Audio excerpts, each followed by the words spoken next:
Hello and good evening. The conflict between Russia and Ukraine took a heavier toll today on both military and civilian assets and lives. If claims are taken at face value, already thousands of soldiers have been killed or captured on both sides, and civilian casualties have also taken place. A refugee crisis is brewing, and India is making all-out efforts to evacuate stranded Indians, mostly students, for which the government has decided to bear all expenses as well. We'll be talking about it all on Newsnight tonight. I'm Gautam Roy.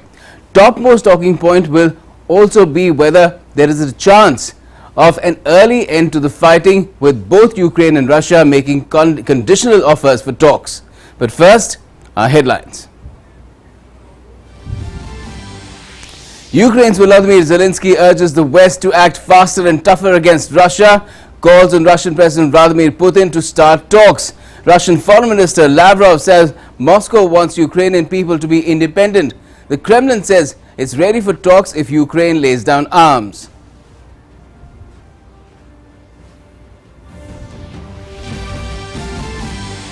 The Russian military says it has taken control of a strategic airport just outside the Ukrainian capital and cut Kyiv off from the west. Chernobyl power plant is captured by Russian forces as well. It also captures Ukrainian island Zminy, destroying the infrastructure. Ukraine's defense minister says more than 1,000 Russian soldiers killed so far in the conflict.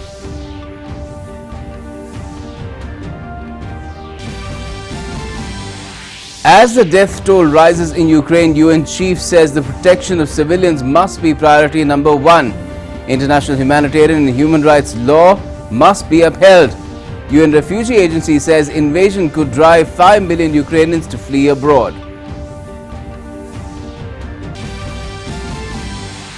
France says it will decide soon to send additional arms to Ukraine, even as NATO allies such as US, UK and Germany bolster the presence of their armed forces in countries like Poland, Romania and other former Soviet Union constituents. Syrian President Bashar al-Assad supports Putin's position regarding Ukraine.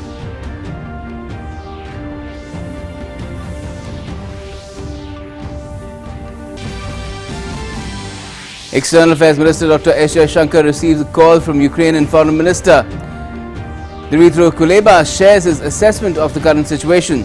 Dr. Jaishankar emphasizes that India supports diplomacy and dialogue as the way out, discusses the predicament of Indian nationals, including students, and appreciates the support given for their safe return.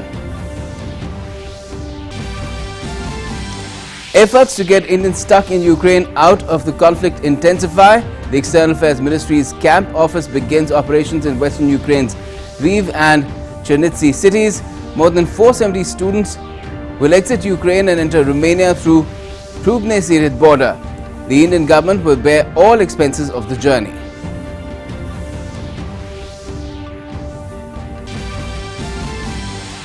Prime Minister Narendra Modi addresses the post-budget webinar on defence sector, says emphasis on Aatmnirbharta in defence sector is clearly visible in the budget. Adds that this year's budget has a blueprint for developing a vibrant ecosystem from research, design and development to manufacturing within the country.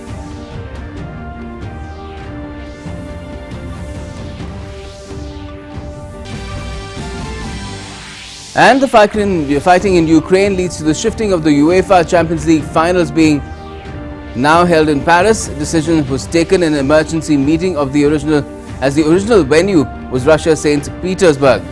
Formula 1 also cancels the 2022 Russian Grand Prix after consultations with all teams. Man U terminates sponsorship with Aeroflot. Okay, first up, let's tell you about what is the ground situation like. Well, the fighting is wreaking destruction and havoc in Ukraine. Both military and civilian lives are being lost in heavy numbers. Key Ukrainian assets like the Chernobyl nuclear accident site, a vital airport and a Black Sea island have fallen to the Russian forces. The battle for Kyiv has intensified on day 2, even as a refugee crisis is building up. Protests have been raging on against the fighting worldwide as well, while NATO is bolstering its eastern flank.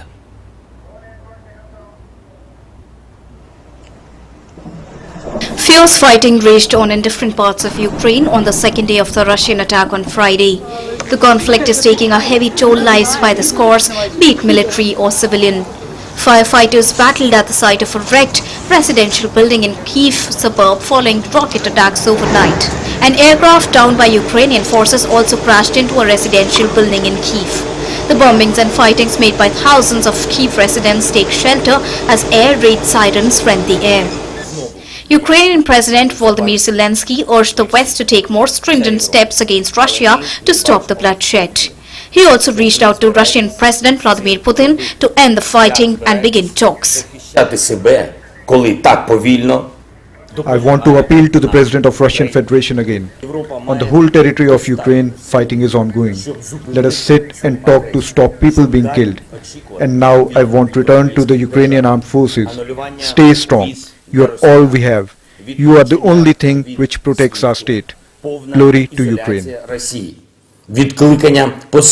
In another major development, Russian forces captured the Chernobyl nuclear power plant, the site of the world's worst nuclear disaster in April 1986. Russian troops took over the power plant despite Ukrainian forces battling them on 3 sides. Chernobyl is just 10 miles from the Belarusian border and being less guarded is thought to be fastest land routes for any attack. Sadly, I have to inform you that as of now, the Chernobyl zone, the so-called Chernobyl exclusion zone, and all the structures of the Chernobyl nuclear power plant are under the control of the Russian armed groups. A vital airport near Kiev and Black Sea Island were also claimed to have been captured by the Russians, even as over 1 lakh Ukrainians fled the explosions and gunfire to neighboring countries like Hungary and Poland. Meanwhile, drone footage showed British troops arriving in Estonia. German Eurofighters also left for Romania, and the US also deployed F-35 jets and military equipments in Romania. France also said it will decide very soon on sending additional arms to Ukraine. We have sent military equipments and we continue to examine the request made to us, and we will decide very soon. We don't send military equipments just like we send humanitarian aid. These are equipments that are subject to rules, and I think it is fortunate that equipment of this nature are subject to extremely rigorous, extremely strict rules, and we are applying them. Although, of course, we consider the particularly serious nature of the situation. While the fighting raged, people also gathered in different parts of the world, apart from those who faced action by authorities for taking a stand against the assault. Crowds were seen outside San Francisco City Hall denouncing the conflict. Similar scenes were witnessed in many other US cities, apart from Sydney in Australia, even in Romania and Bulgaria. They all want peace to return, but for now, the fighting goes on. Bureau Report, TT India. Before we go any further, let's also quickly bring you up to speed with the top developments of the day so far. What's happened is some quick-paced developments again on the second day of fighting, and we've seen that move very quickly. We've seen Zelensky urging EU to act faster against Russia and calls on Putin to start talks as well. So that is one big feeler being sent out. Ukraine is saying it's ready for talks with Russia on neutral status. That's what is being said. That's a key condition then. Ukraine also wants peace and is ready for talks with Russia, including on neutral status regarding NATO. Ukrainian presidential advisor, that's the person who's put this out for Russia to consider. But Russia's foreign minister Dmitry Lavrov has said Russia is ready to hold talks as soon as the Ukrainian army lays down arms. So that's the condition that's coming from the Russian side. Now, China is saying in a talk that President Xi had with President Putin, he's told Xi that Russia is willing to hold high-level talks with Ukraine. So that is something that one leader apparently has told the other. That's what the Chinese side has said. Now, Russian forces continue to conduct strikes on civilian sites in Ukraine. That is a big concern worldwide, at the UN as well. Ukraine's defense ministry has said more than 1,000 Russian soldiers have been killed so far. That's a claim that the Russians are denying. It's also said that the Russian military, in fact, the Russian military has said that it has taken control of a strategic airport outside Kyiv. That's a claim that the Ukrainians are denying. Ukrainian forces are fighting off Russian invaders in streets of capital Kyiv. That's what the Ukrainians are saying. The Russians say that no one is fighting us, very little fighting going on. Really, they're capitulating, they're surrendering, and they want the Ukrainians to surrender. Russia says it's captured Ukrainian iron Zeminy. That is one key installation. It said that they destroyed the infrastructure there as well, and the 13 border guards have been killed. That's what the Ukrainian side has said. Ukraine's residential areas in Kyiv have suffered heavy damage. That was plain for all eyes to see as well in the images that we brought to you just a short while back. UN Refugee Agency has said invasion could drive 5 million Ukrainians to flee abroad. That's a term that they've been using. Russia has termed it an attack or a limited military operation. UN aid agencies are also saying fuel, cash and medical supplies are running low in parts of Ukraine. That is, I guess, the fallout of what we're seeing on the ground. And F1 and teams have agreed to call off the 2022 Russian Grand Prix as well. So that's another fallout of this conflict. Syrian President Bashar al-Assad has backed Putin on Ukraine. That's what the Syrian presidency has said in a statement, and that is not any surprise, really. So all this then brings up our in focus tonight, that there is no let-up in the conflict in Ukraine. And to talk about it, we have Pankaj Saran with us, former Indian ambassador to Russia and former deputy NSA, and Professor Swaran Singh is also with us, noted foreign affairs expert. Good evening to you. First to you, Mr. Saran, what do you make of the current situation, the kind of feelers that are being sent out as far as this particular conflict is concerned? I think the situation continues to evolve from the beginning of the military operations, and the ground movements of the troops is naturally resulting in tragic losses of property and life. It is creating panic within the city of Kiev as well as the country, and there are images on television which are unsettling. In the meanwhile, as you have mentioned, there is talk of dialogue between Russia and Ukraine. We are seeing signals coming from both sides. And what we really need to see, I think, is whether we can contain the fallout of this military operation, because the situation is delicate. Any escalation or spiraling out will create very serious consequences. What we can hope for and should hope for is that even as this military operation continues, there are serious and successful efforts by both the Russians and the Ukrainians to reach out and sit down and switch their energies away from hard power to negotiation to resolve some of these issues. Obviously, these are not easy issues to resolve. We have discussed it many times. But this is something which civilizationally and culturally can only be done on a negotiating table. So that is what I would like to say at this point. Right. Professor Swaran, what do you make of the prospect of the conflict itself right now? We're hearing the Russians are claiming that, and the Ukrainians have confirmed that they've got Chernobyl, they've got a key island in the Black Sea, they have got an airport, they've got hold of an airport very close to Kyiv. Kyiv then perhaps looks like it's a matter of time before it could fall as well, and it's a debatable point as to how long can it really stand up to the Russian onslaught. So in that scenario, how do you think this entire approach of talks will be taken? I think in spite of contested claims of each side showcasing its achievements, neither side is denying that Russian forces have now entered Kyiv. And as you just mentioned, the fall of Kiev seems likely. In that case, the only messages that are relevant to look at the trajectory of this conflict is messages coming from Kremlin, from Moscow. Moscow has clearly mentioned now, for all this time, President Zelensky's various offers of talking to President Putin at time and place of his choosing, and now since yesterday saying that they are even willing to negotiate neutrality, were not being responded. But now it seems President Putin is now saying that he is likely to send representatives to Minsk, which would perhaps mean that he is assuming that President Zelensky would stay in power.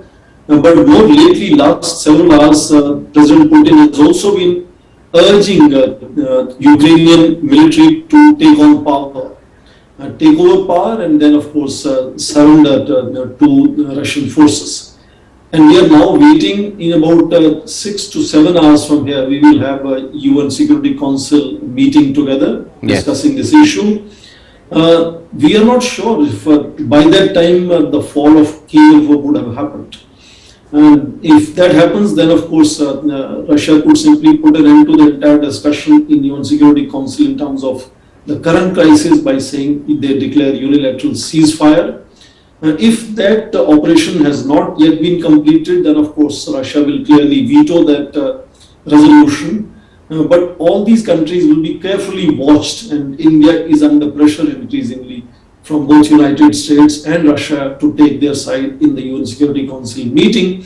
But I think on-ground situation, it so appears, has escalated more than enough now. A completely unexpected escalation has happened.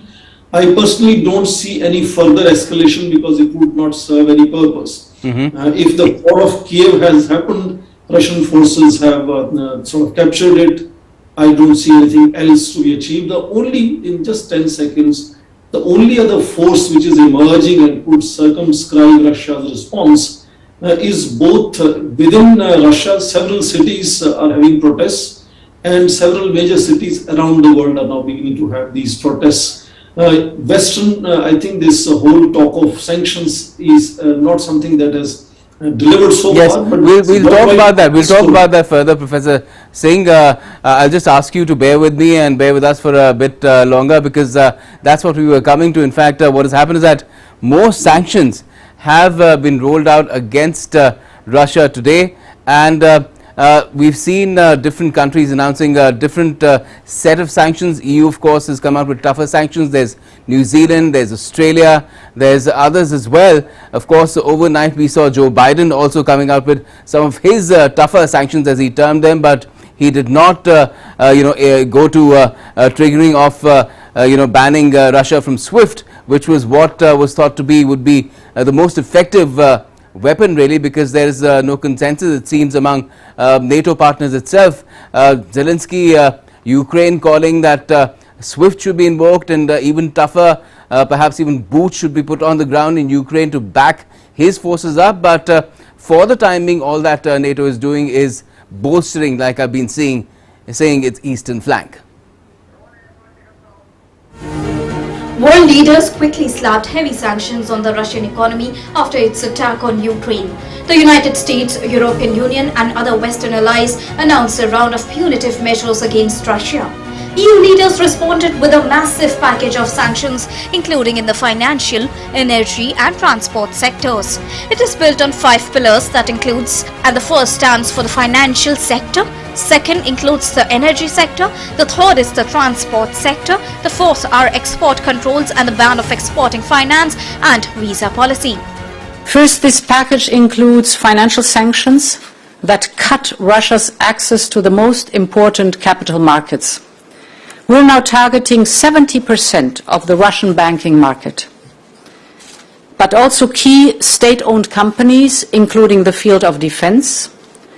And these sanctions will increase Russia's borrowing costs, raise inflation, and gradually erode Russia's industrial base. We also address how we can support the Ukrainian people and Ukraine by mobilizing financing capacities. Humanitarian support. We also heard during the European Council meeting an address by the Ukraine president. It was a grave and dignified movement. We pay tribute to dignity and courage of the people of Ukraine who are facing at this way moment a tragic situation. Il nous a fait part du message qu'il voulait nous adresser. War is here on our soil. If we still needed to demonstrate that Europe is more than a consumer market, but a power that must think about its energy independence, its climate transition by itself, which must think about a Europe of defense capable of defending its border, its citizen and projecting itself towards its allies and also its technology sovereignty. The war we are going through truly demonstrate. Ukrainian Foreign Minister Dmytro Kuleba called for toughest sanctions possible. But if a Ukrainian soldier is fighting these days in the trench, these hours in the trench, and sacrifice his life, how can I not be with them, be with the people of Ukraine, doing my best on diplomatic front to help them succeed? And to succeed, again, we need sanctions, toughest sanctions possible, and we need more weapons to continue fighting. US President Joseph R. Biden authorized a new round of sanctions and limitations in response to Putin's war of choice against Ukraine. Biden said 4 major banks would be hit with sanctions by Western powers and the export controls on sensitive components would cut off more than half of Russia's high-tech imports. This is going to impose severe cost on the Russian economy, both immediately and over time. Biden said the measures will make Putin a pariah on the international stage. Some of the most powerful impacts our actions will come over time as we squeeze Russia's access to finances and technology for strategic sectors of its economy and degrade its industrial capacity for years to come. However, Biden held off imposing some of the most severe sanctions, including cutting Russia out of the SWIFT payment system, which allows for the transfer of money from bank to bank around the globe. The US president said these sanctions were purposefully designed to maximize the long-term impact on Russia and to minimize the impact on the United States. The sanctions that we have proposed on all their banks have of equal consequence, maybe more consequence than SWIFT, number one. Number two, it is always an option, but right now that's not the position that the rest of Europe wishes to take.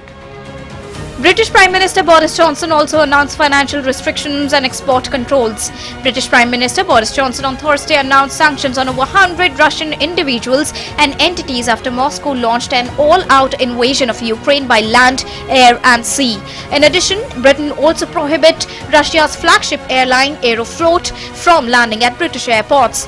Japan and Australia too announced on Friday that they would be levying more sanctions against Moscow. While New Zealand imposed targeted travel bans on Russia and prohibited goods trade to its military and security forces as it joined Western allies on Friday in imposing sanctions after Moscow's military invaded Ukraine. China refused to condemn Russia's attack on Ukraine. Instead, China called on parties to respect others' legitimate security concerns. China went further and approved imports of wheat from Russia, a move that could reduce the impact of Western sanctions. However, Ukrainian President Volodymyr Zelensky said that continued Russian aggression against his country showed that sanctions imposed on Moscow by the West were not enough. Newsnight Desk, DD India. Now, Germany for a long time has refused to send defensive equipment or troops, to Ukraine. However, there are growing demands that Germany should adapt its stance to a new reality. DW reporter Thomas Sparrow has sent this report from Germany. As Russia continues to invade Ukraine, there's growing pressure for Kiev's political allies to not only sanction Russia, but to support Ukraine in its defense. And this is a debate that's felt particularly here in Germany, a country that for a long time has refused to send defensive weapons to Ukraine, unlike other countries like the United States or the United Kingdom. Germany's refusal is based on its own belligerent history, on the facts that it prefers to support Ukraine economically and its military capabilities are limited, but also on the idea that delivering weapons would have made a diplomatic solution more difficult. But now that diplomacy has failed, there are growing demands that Germany should adapt its stance to a new reality. Ukraine has repeated its request for weapons deliveries Some local politicians have also changed their mind and they are asking the government to do the same. But the government so far has maintained its position, one which, by the way, is supported by the majority of Germans. The question, however, is whether and for how long the government will be able to maintain its position, especially if the invasion continues and sanctions fail to make a significant difference. Well, there you have it. That's what Germany's stand is at the moment. While the conflict in Ukraine and Russia's advances, they have raised the prospect of an eyeball-to-eyeball situation between the Kremlin's forces and NATO. The nations on NATO's eastern flank are worried. Poland, Estonia, Latvia and Lithuania have invoked Article 5 of the alliance, where member countries can bring an issue to the attention of the North Atlantic Treaty Alliance and discuss it with allies. Baltic nations and others are concerned whether Russia's invasion will stop at just Ukraine or spill over to the farthest members of NATO. Poland, Estonia, Latvia and Lithuania have all invoked Article 4 of NATO. Given that Ukraine is not part of the alliance, it can trigger neither Article 4 nor 5. Everything that was predicted actually happened. We hoped that it's not going to happen, but it did. So we have to be very united on the European level and have to give a very strong signal. So, of course, strong sanctions, we have to agree on those.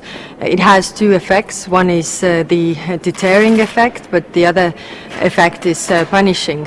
Also the adversary, making the adversary weaker so that he can't make other steps towards the country. Putin's regime, it turns out, together with the Belarusian regime, are literally attacking with tanks, guns, missiles, soldiers, a free and independent, peaceful neighboring country, Ukraine, blatantly disregarding international law, any common decency, and of course overstepping and not acknowledging the right of national self-determination.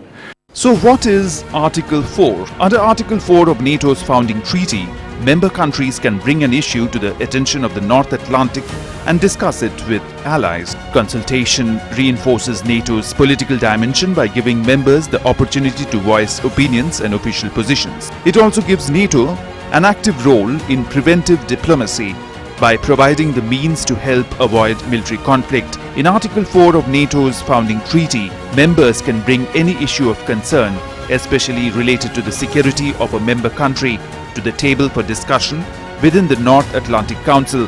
However, most serious section of the treaty is Article 5. Within this clause, every member of NATO agrees that it will consider an armed attack against any member state, whether in Europe or North America, as an attack against all 30 members of the organization. US Secretary of State Antony Blinken too expressed apprehension that Russia may go beyond Ukraine. He also reminded Russia about Article 5 of NATO. Is it a possibility that Putin goes beyond Ukraine? Sure, it's a possibility, but there's something very powerful standing in the way of that. That's something we call Article 5 of NATO. That means an attack on one member of NATO is an attack on all members of NATO. The President's been very clear that we will defend every inch of NATO territory. I think that's the most powerful deterrent against President Putin going beyond Ukraine. Since the alliance's creation in 1949, Article 4 has been invoked 7 times. It has also been invoked by Turkey and others in the past. And on 24th February 2022, Bulgaria, the Czech Republic, Estonia, Latvia, Lithuania, Poland, Romania and Slovakia requested to hold consultations under Article 4 following the Russian invasion of Ukraine. Newsnight Desk, DD India. So some ghosts of the past haunting some of these NATO allies. Pankaj Saran, what do you make of these prospects and the role of sanctions here, which again is being heavily debated? Firstly, on the sanctions, if I can talk about that a little bit. Russia is already under very severe sanctions, which began in 2014. This is the second wave of sanctions, and clearly they are far more sweeping in their scope. These are intended to have long-term implications, impact on Russia's national power in all spheres, and I think they will have that impact. The objective of the sanctions is to degrade Russian capability, to convert it into a second-rate power, etc. Now, for us, already we had serious problems in conducting normal trade and other activities with Russia because of the extraterritorial application of sanctions. Yes. With the introduction of this week's sanctions, there will be far more disruption in our normal trading relationship with Russia, including probably some of our military relationships with Russia. And of course, this applies also in the field of energy and gas. So for us, this is not good. Now, insofar as the good news is concerned, let me put it in that way. The good news is that so far, the NATO has chosen a non-military response to the Russian action. Right. And this has come in the form of sweeping sanctions. Things could have been much worse, and they still could be much worse. But as of now, if the sanctions package has been arrived at after a lot of deliberation and consultation, and the NATO and the EU feel that for the moment this is an adequate and an appropriate response, then for me that is better than getting directly into war. That brings us to the second issue about NATO and the provisions of NATO. Ukraine, I think, is the thin end of the wedge that stands between NATO and Russia. Yes. And an entry by Ukraine into NATO will be hugely destabilizing because, as you have correctly pointed, any single member, if attacked under the NATO treaty, will result in an attack on the entire NATO alliance. And then there is no looking back and no controlling events in Europe.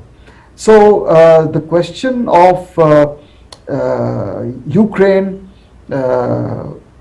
solving its problems with Russia as a non-NATO member offers the last glimmer of hope. If tomorrow there was to be some development for whatever reason where Ukraine becomes a formal treaty ally, then I think the battle lines will be drawn, and that is something which, as I said, we hope does not happen. Yes, that prospect does seem to be a bit of a distant possibility at the moment. Professor Shamsaran, what do you make of this situation where, of course, there are sanctions, more and more sanctions have been brought forth, and like Mr. Saran pointed out, it may create difficulties for a lot of countries, including India. One would hope that there would be a breakthrough, at least in the nuclear talks with Iran, so that one big oil supplier can at least be in the mix if one is out. But that is a situation that one again cannot really predict at the moment. First of all, I think sanctions are long-term initiative, long-term strategy. They are not going to at all be of any relevance to people who are fighting in Kyiv tonight or in other cities of Ukraine. What is interesting is that from last 3 weeks, conversations of various American leaders and European leaders saying in case Russia invades Ukraine, they have now really shifted goalposts to now saying in case Russia invades any of the NATO member states. Yes. So that clearly shows the kind of determination to stand up to President Putin that today West is showing. So what we see here is a larger crack in the international order, or the redefinition of international order, in which Putin is kind of showcasing his pure brute military force and how he can really push around some of the international events and decisions. So sanctions therefore have already been there on Russia. Sanctions will be there. More sanctions are welcome. But even on sanctions, there are varying voices within NATO, within American friendly allies. Second especially on important point, SWIFT. very quickly, two more points. One, that countries that slap sanctions, they also get affected. And countries that are targeted by sanctions, they can find alternative partners. And in this disunity, Russia will have multiple partners. China is already speaking for them. And last 10 seconds, look at examples of severe and crippling sanctions being slapped by United States on North Korea. You know the result. Look at sanctions of similar kind in 1990s being severely placed in Myanmar military junta. You know the result. India has also been subject to sanctions. So this is nothing but a hogwash to really disown that responsibility that United States and NATO has. And I think this is in that sense an inflection point of underlining this so-called relative decline of United States. And Putin has understood that and he's really pushing it hard to use this occasion, not just change a regime change in Kiev or in some sense maybe somehow seek influence and put peacekeepers in parts of Ukraine. He's looking at a bigger redefinition of equations with the United States and NATO allies. So far he's successful. I hope that NATO countries come together to find how they can bring relief. Okay. Whole range of defense equipment can be supplied to Ukraine, but they are all very reluctant at this stage. And of course, Kyiv is also getting cut off every moment that passes, from Western supplies as well. So that is another factor to consider. If that airport is fallen, then how do you get those supplies in, armed or otherwise, is another question. Now, what's happening in the middle of all this is that India's External Affairs Ministry is working hard to bring back around 16,000 Indians, mostly students, stuck in Ukraine. Union Minister Dr. S. Shankar also got a call today from his Ukrainian counterpart, where the matter was taken up. India's foreign ministry officials have also been deployed in Ukraine's neighboring countries to ensure those making it to the borders across land get all the help that they need to get home. All expenses of the journey will be borne by the Indian government. Here's my colleague Meghna Dev with all the details. A number of advisories from India have been put out for the people, for the Indian nationals there in Ukraine, especially the students. What we also know that the situation there is continuously getting complex and is continuously evolving as well.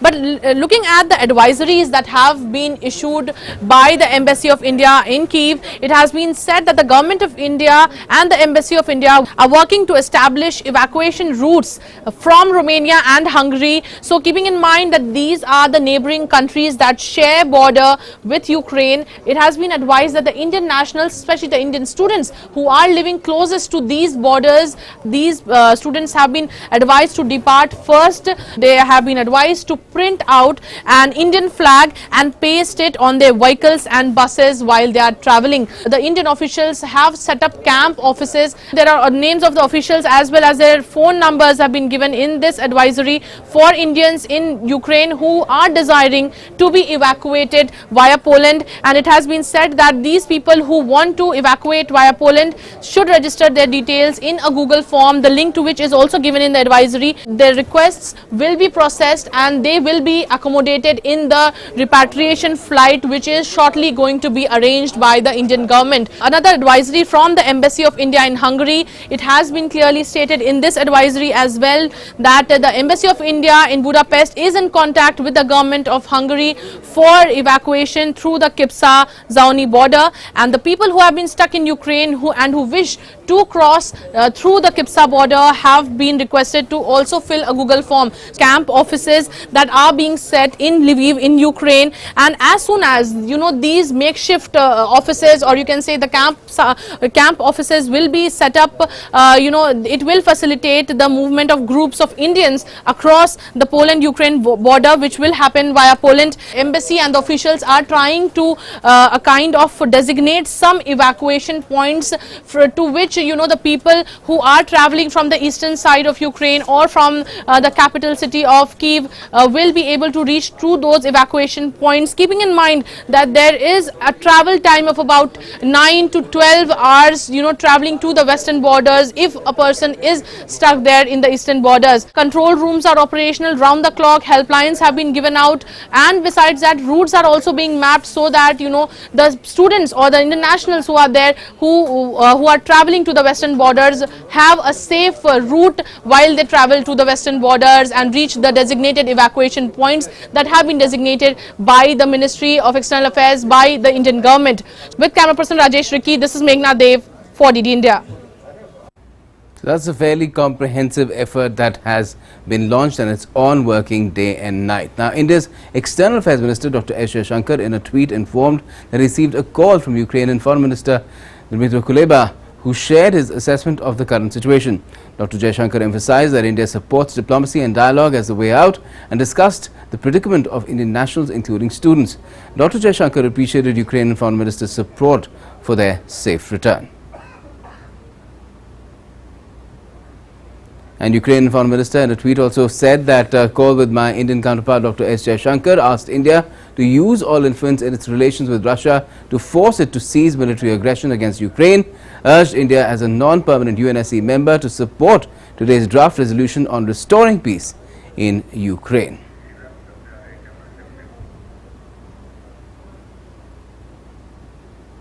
Let's go back for quick comments to our guest. Mr. Sarun, what do you make of this particular mission that is going on day and night to get these, well, mostly students and other Indians as well, out of Ukraine? A lot of neighboring countries of Ukraine also being tapped so that, you know, these students, they can make their journey safely across land as well, because the air route is not available anymore.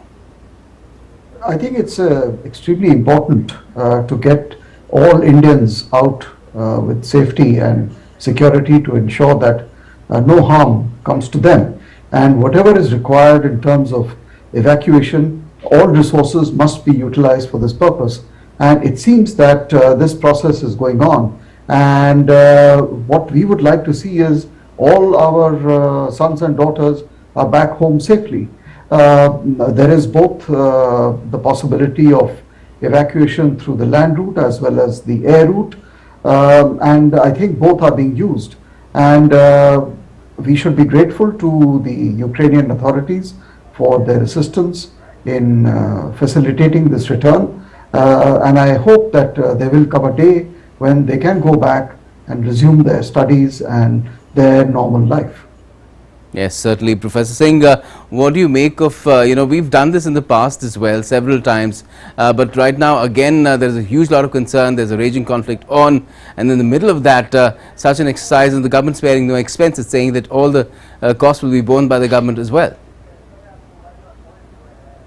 The panic which is around in Ukraine today, and the magnitude and the number of Indian students that are being rescued, it's going to perhaps showcase India's capabilities and, of course, diplomatic finesse. The Indian Foreign Minister is in conversation with all the neighboring countries. Romania, Hungary, Poland, I see are the routes from where I think these students could be moved on land, and then, of course, through air transport from there. And of course, I think the greatest gesture, which brings enormous confidence to people in such panic situations, is that the entire expenditure for this whole exercise will be borne by the central government of India. And that itself is a great gesture. And I assume even with all the flight difficulties, there are cases of few flights from here and there moving already, and reports are that they are going to come to India over a period of time. Indian Navy has often showcased its enormous capability to do such rescue operations, and one could potentially think of the Black Sea and Mediterranean route also potentially opening up. Indian Air Force has offered itself clearly to be standing by in any case if Government of India wants them to sort of come in and participate in any manner. So this is going to be an enormous kind of exercise, which will, of course, be, Government of India is saying this is the top priority #1 for us as far as Ukraine crisis is concerned. But if you recall it, let's say several years back, this could potentially become, an example of what India has been doing, and in this case, what India is capable of doing.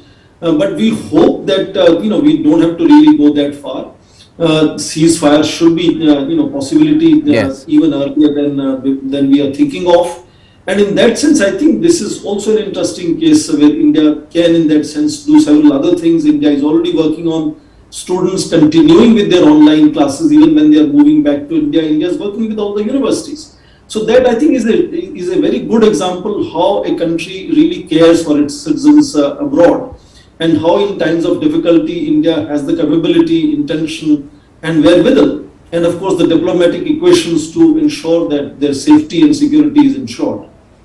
Right. Now, last comments, Pankaj Charan, what do you make really prospects of the fact that the fighting might end soon? Ukraine is saying neutrality, but Russia is saying lay down arms, and the conflict is still going on into the night.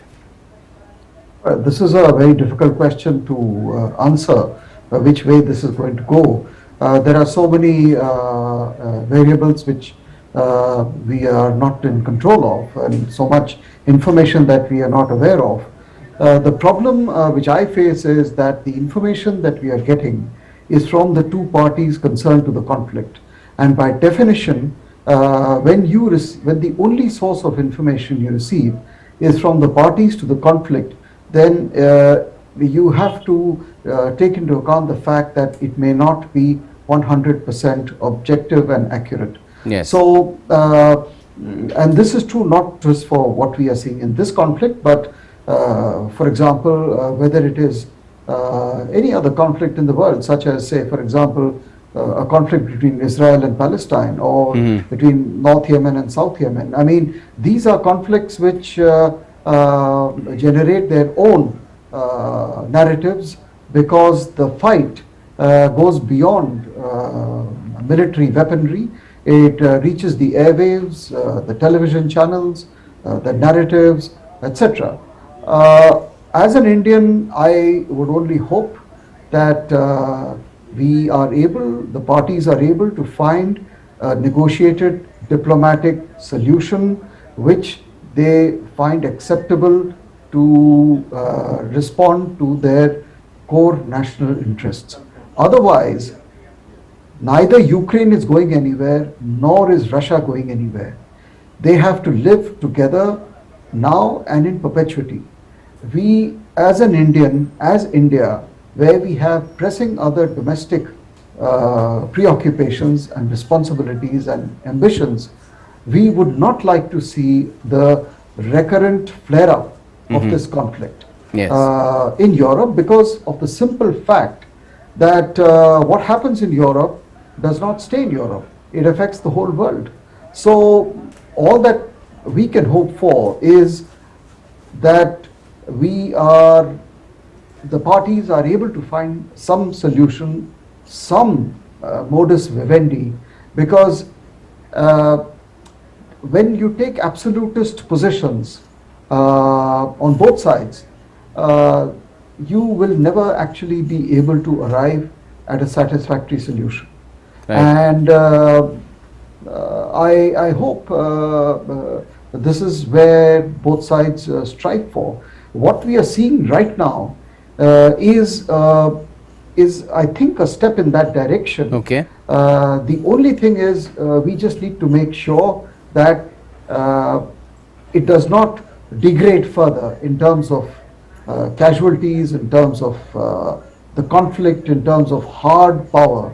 That is what we really need to hope for. Well, let's hope that happens. We haven't seen any evidence of that as yet, and a lot of it, I guess, also hinges on how long can Kyiv really hold out, and there is again a lot of debate about that as well, Professor Singh. I fully agree with you. I think unlike someone who has had official career, as an academic, we try to sometimes even hazard a guess or read between the lines. So when you receive information from multiple sources, you try to come to some kind of an understanding out of it. And I think very clearly here, there is hardly any doubt left that Russian forces have reached Kyiv. Perhaps they have even captured the closest airport. And that itself would be part of an operation if Russia is trying to, take over the power. And we have seen also, and this is also authentic information, that President Putin has been saying now that the Ukrainian armed forces should take over power in Kiev, and which automatically implies overthrowing President Zelensky, and then of course surrendering to Russian forces. So I think this operation is now going in a direction where, as you have mentioned yourself repeatedly in this discussion, fall of Kiev is something which is now likely possibility in either few hours or few days. Either way, I think the cessation of violence is something which is most important and that India sees should be immediately ensured. And that's why I assume that in case Russian basic limited objectives of their military operations are completed in the next several hours, yes, they make some kind of an announcement in UN Security Council tonight. Well, let's see what happens. The next few hours would of course be pretty critical, and let's hope we get to hear something positive either way. Thank you so much for joining us this evening, both you, Mr. Saran, and Professor Singh. At the same time, UN aid agencies are saying that fuel, cash and medical supplies are running low in parts of Ukraine after Russia's attack, which could drive up to 5 million people to flee abroad. UN Refugee Agency spokesperson Shabia Mantu said that at least 1 lakh people have been uprooted in Ukraine after fleeing their homes since Russia launched its assault on Thursday, while several thousand have already crossed into neighboring countries, including Moldova, Romania and Poland. So we have reported that we've seen, we're aware of reports of substantial movement within Ukraine, but also across borders. So our latest understanding of this is that there are more than 100,000 people who we estimate to have left their homes and may be displaced inside the country. And we're also aware of several thousand who have crossed international borders in the region. The United Nations Security Council will be voting on Friday on a draft resolution that would condemn Russia for attacking Ukraine and requires Moscow to immediately and unconditionally withdraw. But the measure is set to fail because Moscow can cast a veto. Earlier on Thursday, a senior US administration official speaking on the condition of anonymity said that the US draft resolution is then expected to be taken up by the 193-member UN General Assembly within days. Although action will be blocked in the 15-member Security Council, Washington and allies see a vote as a chance to show Moscow is isolated over its actions. Also, what's happened is that the 2022 Champions League finals will be played now in Paris after Russia was stripped of the match following the nation's attack against Ukraine. The final of Europe's most prestigious club competition was due to be played in St. Petersburg on the 28th of May. Following a meeting on Friday, UEFA confirmed the match would not be held at the Gazprom Arena. Instead, the European football governing body has decided it will be staged at the Stade de France in Paris. UEFA expressed thanks and appreciation to French President Emmanuel Macron for his personal support and commitment to have European club football's most prestigious game move to France at a time of unparalleled crisis. September at Sochi's Olympic Park. Again, in a latest development, the International Olympic Council's Executive Board has urged all international federations to relocate or cancel their sports events currently planned in Russia or Belarus. Reiterating IOC's strong condemnation of the breach of the Olympic truce by the Russian government and the government of Belarus, the board said that they should take the breach of the Olympic truce by the Russian and Belarusian governments into account and give safety and security of the athletes absolute priority. The IOC itself has no events planned in Russia or Belarus. In addition, the IOC-EB urges that no Russian or Belarusian national flag be displayed and no Russian or Belarusian anthem be played in international sports events which are not already part of the respective World Anti-Doping Agency, that is WADA, sanctions for Russia.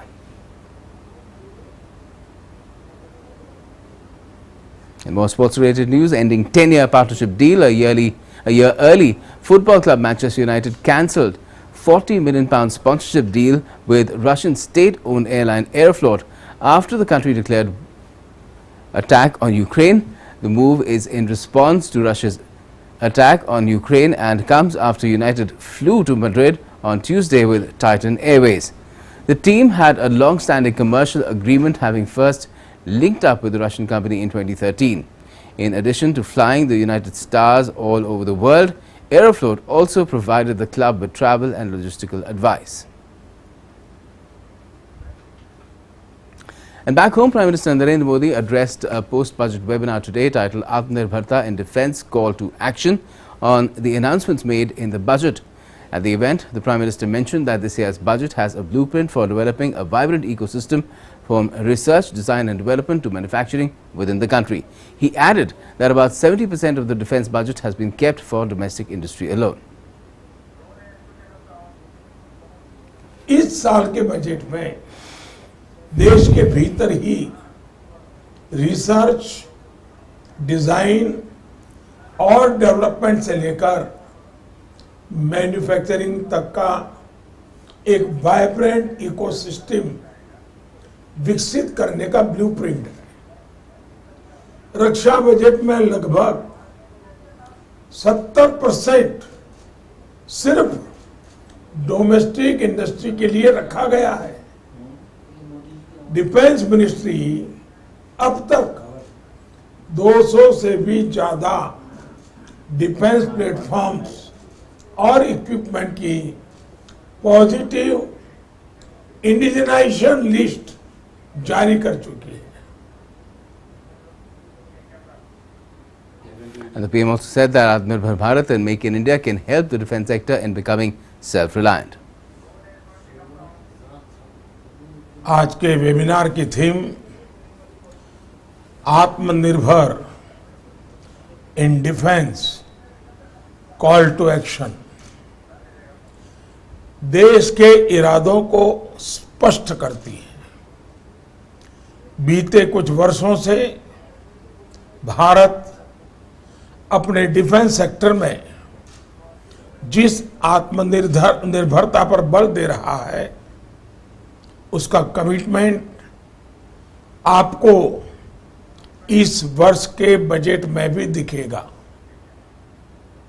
So there you saw it. That's what India has been stressing on. It's a route to not just being self-reliant as far as India's defence is concerned, but also to be contributing to the business environment, the ecosystem in the country. That's all we have for the moment in this edition of Newsnight Tonight, but we'll be keeping a close eye on the developments related to the conflict in Ukraine. So stay tuned for all that to DD India.